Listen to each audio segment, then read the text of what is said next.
Oh boy, ladies and gentlemen, I'm a little lost for words about what I've been watching for the past 12 hours.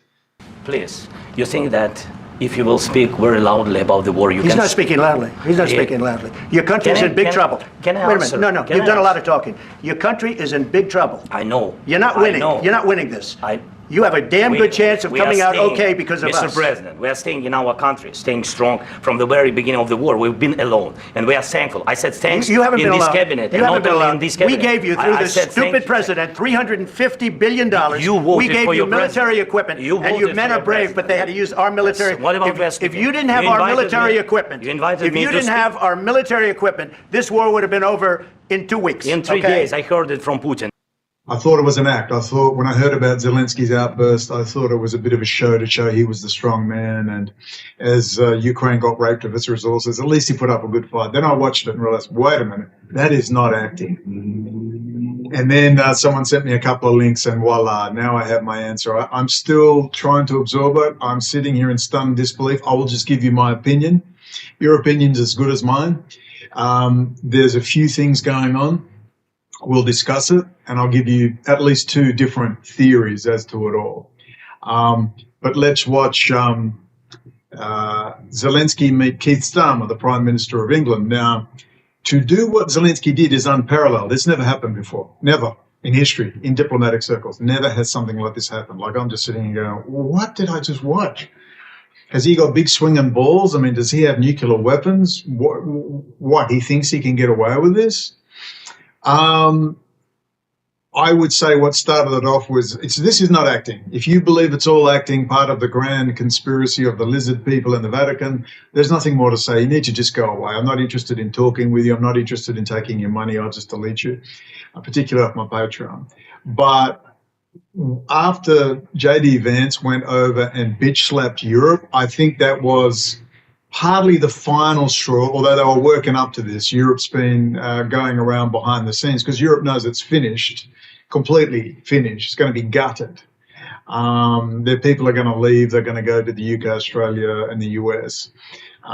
Germany will be Morgenthau planned and completely deindustrialized. That is where it goes after all the planning that took place with the Belt and Road. It was all about the Belt and Road. Once it was over, which was, of course, Germany, France leading Europe, which is Rothschild, Evelyn de Rothschild, Lord Jacob Rothschild, and the rest. Once that was over, once the Belt and Road was out of the hands of China, once Europe was bitch slapped by the United States, the coke and hooker boys versus the Eurofags, Europedos, as someone said on my Patreon, I laughed, wishing I thought of that.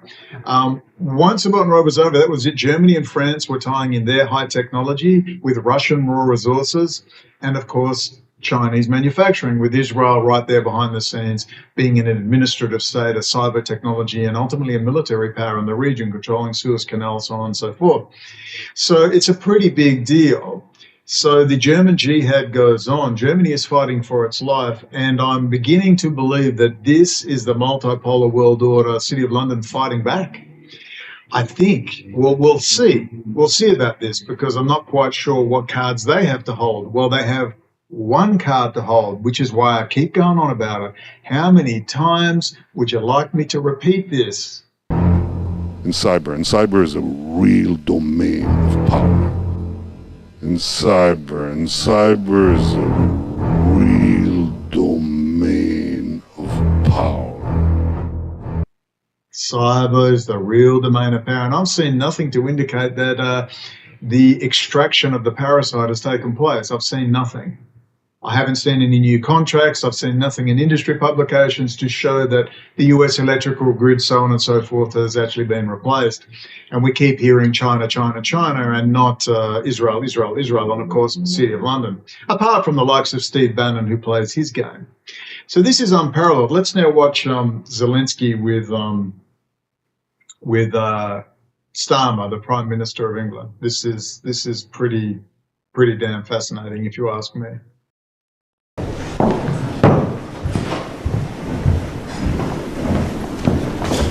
Thank you so much. Is that handshake? Yeah. Thank you. Thank you very much. Well, let me just say that you're very, very welcome here in Downing Street.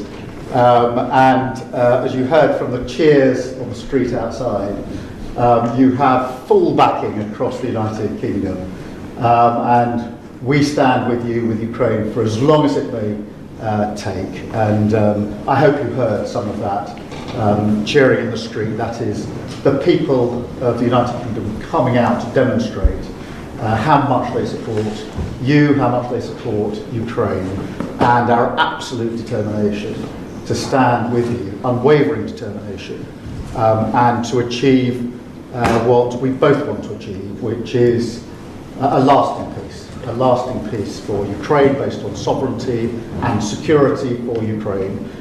So important for Ukraine, so important for Europe, and so important for the United Kingdom. So I'm much looking forward to our discussions here this afternoon. Thank you very much for making the time to come. With pleasure.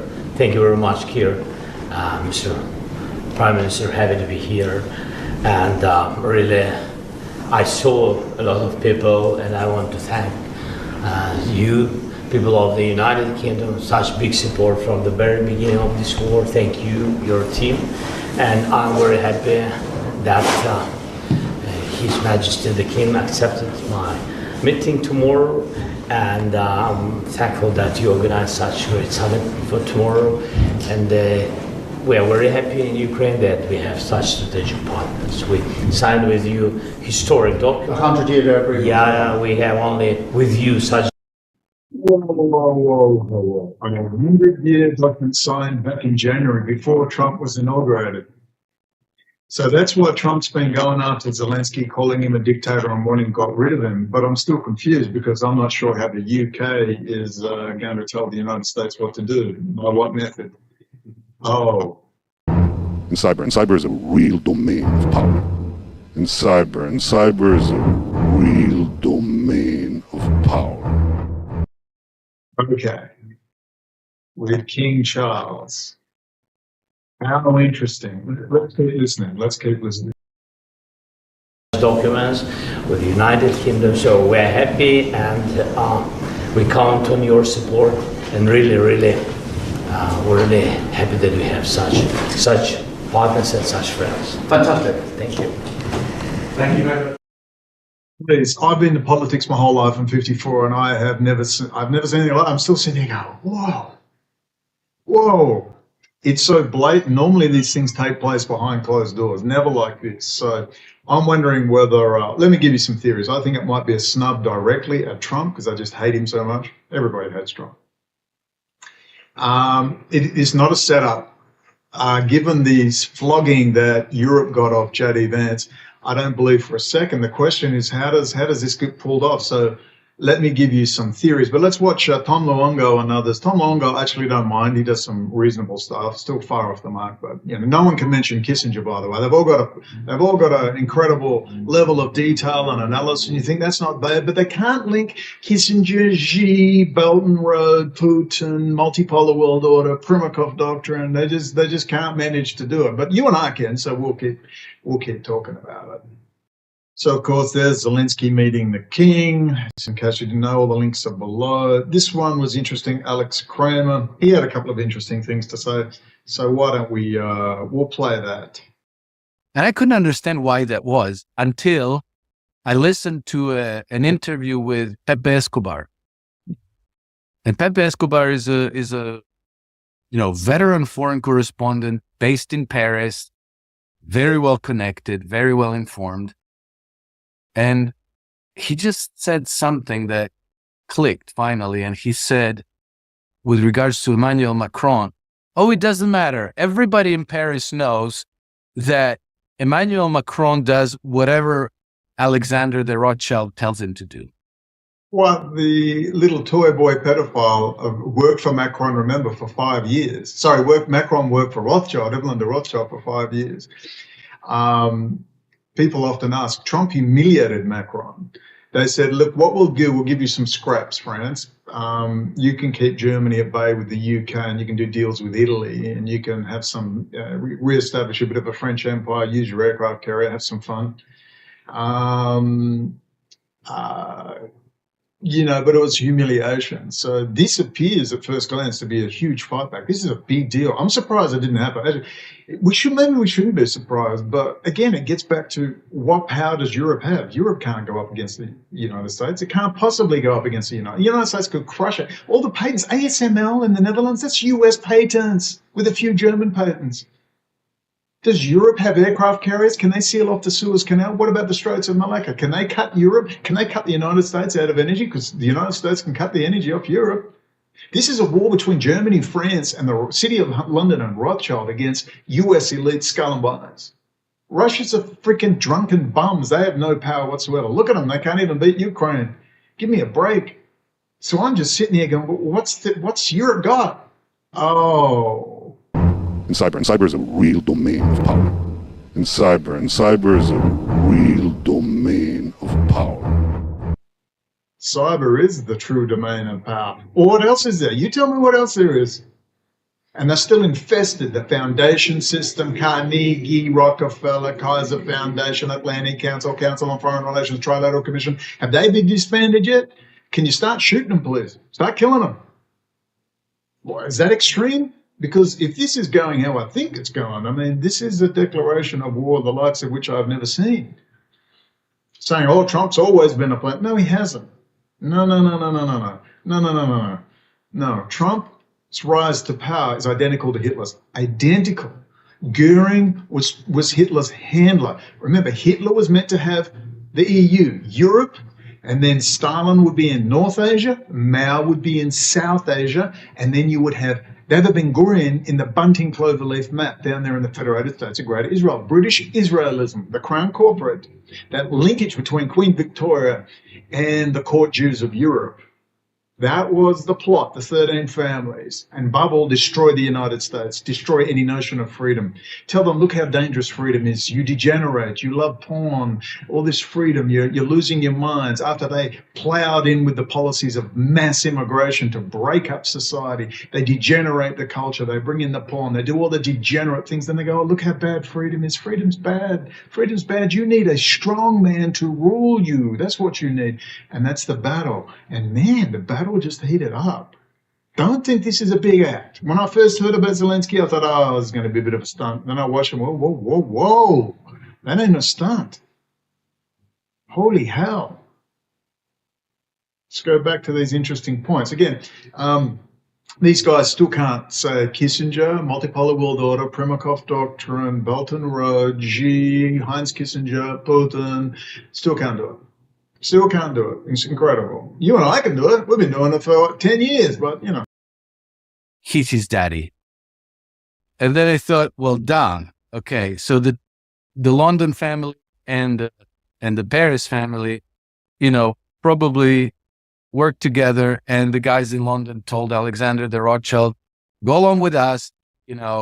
Once all of this is sorted, you're gonna be fine. You're gonna have opportunities to consolidate hold on France, never mind the rest of the French bankers, French industrialists, the hell with them. And so that kind of explains, for as long as Macron is in power, why France has been such a sucker for humiliation. It's not just Macron. It was the same with François Hollande, same with Nicolas Sarkozy. And so that, I think, that's the real axis of power in Europe. Yeah, all true, but still can't say Kissinger. Amazing. Or link him with Rothschild or link in all those players. They still talk about Putin as if he's an independent operator when he's an old pedophile who kisses little boys' tummies. And his best friend is none of them can say Putin's literal best friend is Gerhard Schröder, the former chancellor of Germany, who's the head of Gazprom and has worked for Rothschild for many years himself. But none of them can link this, the old Frankfurt School boys. All right. Putin is an asset of German court Jews, the court Jews of Europe. Putin is not the nationalist. General Lebed was the real Russian nationalist, and they killed him off in 2002 to keep Putin in there. Then they did their big show in 2007 where Putin got those Jewish oligarchs and wagged a finger at them, then just replaced them with more Jewish oligarchs, and the games rolled on. And all their money went into Swiss, German, and of course the London banks. Incredible. And also into Donald Trump's real estate developments, where the FBI put all the listening devices and hidden cameras into all that real estate for all the Russian gangsters to put their money. And this is the control mechanism. But 10 points, that's pretty much what appears to be going on. It's all very, very interesting. I'm just sitting there going, whoa, how do I get my head around this? This is big. This is really, really, really big. Now, let's go on where Tom Longa talks to some people. Again, I don't mind Tom Longa, but I mean, he's the best of a bad bunch of the online financial people. He does better than most, certainly a damn sight better than Peter Schiff. But let's let him have a little chat here. Is saying that there's an intelligence leak from out of Ukraine saying that the reason why Zelensky doesn't know what to do about this is because he already signed all that over to the Brits. And that was back in January when they signed the 100-year partnership agreement. Oh my God. Yeah. And so, because, the Brits understood that Zelensky was offering this to Trump, or maybe they put him up to it even. But they decided to preempt Trump, and they drafted this 100-year partnership agreement. And Keir Starmer went to Kiev, and he and Zelensky signed it together on the 16th of January. So that's 4 days before Trump's inauguration. It was like a stealth act of piracy by Keir Starmer to snatch these resources right under Donald Trump's nose.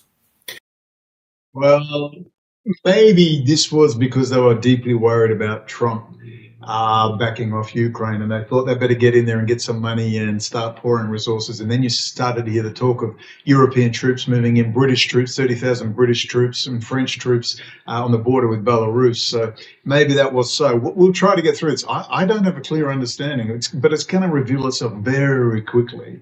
Very, very quickly. Just remember that there's a gigantic, when I say gigantic US base in Romania. The Poles have a big base. I think the Finns have got a base. There's a base in freaking Sweden. The US ain't going nowhere. So we're going to let this play out. And certainly over the coming days and weeks, it will all play out. It will all come out. But I'm just telling you that Zelensky and Trump and the rest of them, the actors weren't acting. That was real. So what the Department of Defense and others are doing behind the scenes remains to be seen. It's going to be very, very interesting. But let's keep playing this. And I think that Trump is completely aware of all this. And I think that this is why he's been trolling the Brits and the Ukrainians and Zelensky by saying that he has to hold elections, he's a dictator, that he's owing so much money to Britain that they want, like the very fact that he's pressing Zelensky about the resources, I think he's trolling the Brits. And then that explains also why the Brits reacted so hysterically when Trump said that Zelensky was a dictator. Mm-hmm. Because if Zelensky was not the legitimate leader of Ukraine at the time when he signed that 100-year agreement, then his signature there is worthless. That whole agreement is null and void. So they were all like, no, he's not a dictator. He's a legitimately, duly elected president, blah, blah, blah, blah. Mm-hmm. Now they really flipped out about that. And then they had the two emergency summits in Paris, and he's like, we'll send troops, and here's $5.6 billion more. And, that 100-year agreement, that's like committing, in addition to military support, they're committing no less than £3 billion a year for as long as it's deemed necessary. Now, signing over the the mineral all rights. These resources, and apparently it includes the Brits. The Brits, after the cessation of hostility, the Brits are meant to take over all of Ukraine's port, all of their natural gas concessions, storage facilities, pipelines, titanium deposits. There's like a whole list of it, but this is contained in a secret appendix. Now, you know, secret appendix, who knows? Maybe these leaks are not accurate, but Indeed. Maybe the leaks are not accurate. Normally I'd say horse pucky, but seeing what's happened, all of this sounds perfectly real. The anger sounds real. This is really, really interesting, which brings us to 2 points. Either this is the biggest troll in history and a great deal of, and Trump's not in on it, neither is Zelensky, the Department of Defense and others and FBI and so on, the CIA are doing deals behind the scenes to really stir the pot and get more European involvement in Ukraine, which is possible. Or there is really pushback from those 13 families of Europe about pushing back. But how can they win? Which brings me back to what I go on about night and day, all day, every minute of the day, every time I'm sleeping, I'm dreaming. Critical infrastructure. I've seen nothing from any industry journal to indicate to me that Israel has been removed. I see nothing. I see rhetoric. I see vitriol. I haven't seen Ann Neuberger removed from 2IC of the NSA. Or no, she's gone into a private company, hasn't she? I haven't seen her arrested, ejected, run over by a truck, thrown out of a window. I still see thousands upon thousands of Wall Street brokers, bankers, lawyers, graduates. They have Wall Street lawyers, graduates of Unit 8200. I see that nothing indicates to me the infiltration. Just remember, Unit 8200 people warned me about this in 2005. The Israeli press has been screaming. You know, Payoneer is a Unit 8200 company. They pay promptly. They pay me my wages. They pay promptly. In fact, they prompted me to fly to Israel and apply for asylum at one stage, and I might still do it yet. As soon as Bibi's dead or thrown out of a window or Sarah hits him with a pots and pans, we'll see. But we need to really wait. We're going to have to wait because this has taken me completely by surprise. But clearly Zelensky doesn't have the balls for this, and what's happened is, you know, he's got the Crown corporate behind him. But we'll see. We'll know very quickly, like within days, certainly within a week or two, exactly what's going on. All I know is this, is that all of it has to be theatre at some level, at the Department of Defense level, at the Fred Smith Skull and Bones type level. It has to be theatre because none of these people have power. Europe doesn't have power. Even the Brits have no power. The US has all the power except for one thing, and that is cyber is the real domain of power. And I've seen nothing to indicate in a big way. I can't say nothing. I have definitely seen indications. I mean, James Bamford, for crying out loud, the king of the writers, the most mainstream writer on the NSA and Israeli and American intelligence, has written in 2008 about this, 2019 about this, you know, in big books, well before frickin' Whitney Webb, about Israel and variant and backdooring and critical infrastructure. So it's clearly well known, and obviously, and I'm still alive, it's clearly well known by all the right places. But, you know, I don't see anything overt. You know, we see Amit Yoram disappearing. We see Yehud and Zohar Zissapel dying within a year of each other. We see Kissinger gone. We see Rothschild gone. We see, you know, these things, but I'd like to see, you know, we've got Mary being groomed clearly in a moderately good way, I guess. I don't like it, but they ain't killed her. And I guess this is the time of the limited release, the controlled release, and, you know, these things are handled quietly. But certainly the DOD level, I've got to believe this is a huge stunt. Or those families of Europe are fighting back. This remains to be seen. From a purely cold-hearted point of view, it's kind of a crazy time. But I'm, you know, a lot of dead people out there, a lot of dead Ukrainians, and they've got every right to be angry. And I'd be worried about any US base or NATO or British base there because, you know, there's going to be a Slavic Brotherhood backlash when, you know, Slavs are not known for being particularly understanding like the Irish, and have long memories. And they'll say, you prolonged that war to get your little battlefield management system stuff, you and the Israelis and the Brits, you all got together. And you prolonged that war. You didn't give us the equipment. You got rid of the great General Zaluzny. And just remember that General Zaluzny over a year ago said, I need 500,000 men now. draft them immediately, because it's very easy to stop the Russians if you actually have some people, more than 3 guys sitting in a hole getting protected by artillery and drones. It's not enough. And what happened? Immediately Zelensky fired him, and Zelensky and his handlers. And where was General Zelensky sent? He was sent to England as the ambassador in training, where he'll learn English, I guess, and get his, IPCRIS file brainwashing. And they brought in that piece of shit from Russia. His whole family is in Russia. I've forgotten his name, that piece of shit, who's hated by the troops. I mean, he's hated, who has presided over loss after loss after loss of territory. There were huge scandals with some of his picks who, many said, the Azov Brigade said they deliberately did things to us to make us lose.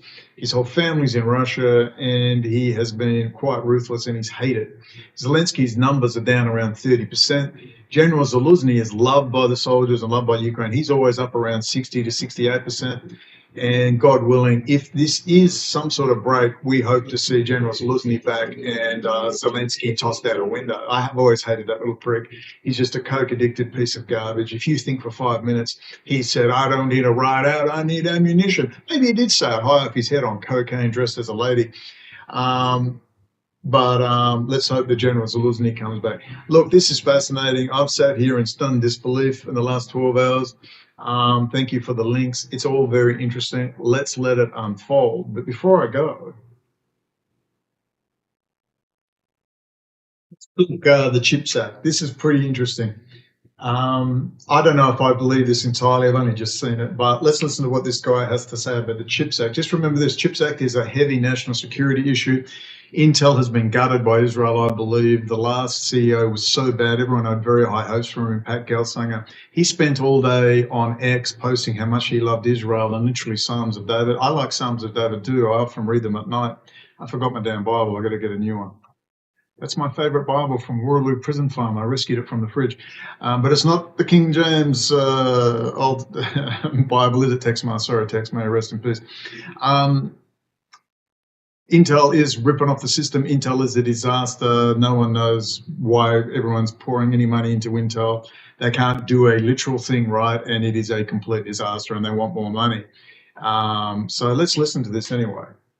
And for my third story of the week, there's a really weird situation playing out with the CHIPS Act in the US right now, and it risks companies like Intel not getting their money. So as of late last year, the CHIPS Act had provided $30 billion in support for 23 projects in 15 states that would add 115,000 manufacturing and construction jobs according to the Commerce Department. This includes Intel, TSMC, Micron, Texas Instruments, and more, who are all building fabs partially because of the act. The Trump administration, in all of their wisdom, for some reason wants to kill this, but the problem is that the CHIPS Act is already a law. So how do they still kill it? Well, Trump and Doge decided to go ahead anyway, and their solution is to fire hundreds of mainly CHIPS Act people from the National Institute of Technology, specifically by making use of these employees being on probationary periods. 497 people have been identified by Axios so far, which is the majority of the stuff, including more than 2/3 of people who are focused on R&D. These are the people who, among other things, check and certify that companies like Intel have actually met requirements to receive money before they're actually given. Now, good old Pat Gelsinger. I don't quite buy this story yet. I'll do some more investigating, but I think part of the problem is that Intel is just hopeless. There's nothing to rescue. Why give more money to a dead company? It's literally dead. If you don't know, they've completely effed their latest chip designs are a complete disaster. They still have some reasonable server stuff, but they just can't get their own. See, they design their own equipment like ASML, design the chip etching machines, incredible devices. Most of that's US patent technology, which could be made in the United States. There's something going on. It makes sense that if you're going to, I definitely believe a Chinese Cuban Missile Crisis is on the cards 100%. I believe it's on the way. It just makes sense in the grand scheme of things to get all those excellent Taiwan electrical engineers who know how to build chips. Not that Americans couldn't do it, but they've got to catch up. They've been too busy becoming useless lawyers and social media influencers while Taiwan makes the world's top electrical engineers. So they will need them in the United States. I don't believe they will leave Taiwan to rot. Taiwan can still have a very big chip industry, but they want the best and the brightest in the US.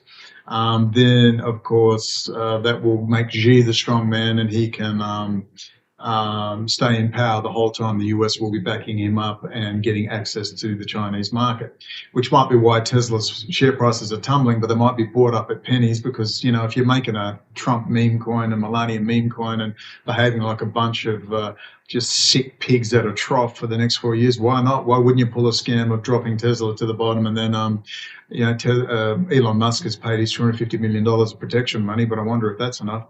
And then you buy it all up and then you re-engage with the China market and everyone makes a fortune. I could see that happening. But definitely a Cuban-type missile crisis across the Straits of Taiwan seems very much on the cards. I'm going to tell you in my final analysis that this is a huge troll at the Department of Defense level. That definitely there are problems with problems with the Intel and the CHIPS Act, but we'll see what happens. And again, we're going to see, let this unfold, this tangled knot. I'm not fazed or worried in particular about the US still dominating. I can't see how it can't not. But I will tell you that this is intriguing and very, very interesting. Ladies and gentlemen, we are going to talk again very, very, very soon. Don't forget to like and subscribe. And of course, I'll leave you with the great, I'll find it, F. Scott Fitzgerald and the great Bill Cooper.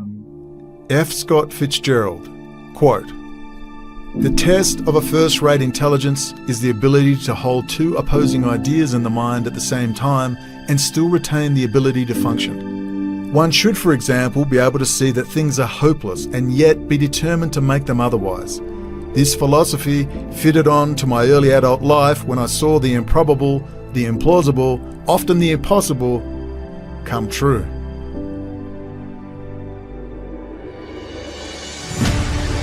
What is our common bond truly? Freedom. Freedom. Without freedom, you can't be a Christian no matter what denomination you belong to. You can't be a Buddhist. You can't own a donut shop. You can't drive from here to Oregon. You can't be an American because that's what it's all about, and it's the only thing that it's all about, nothing else. Nothing else. It's about freedom.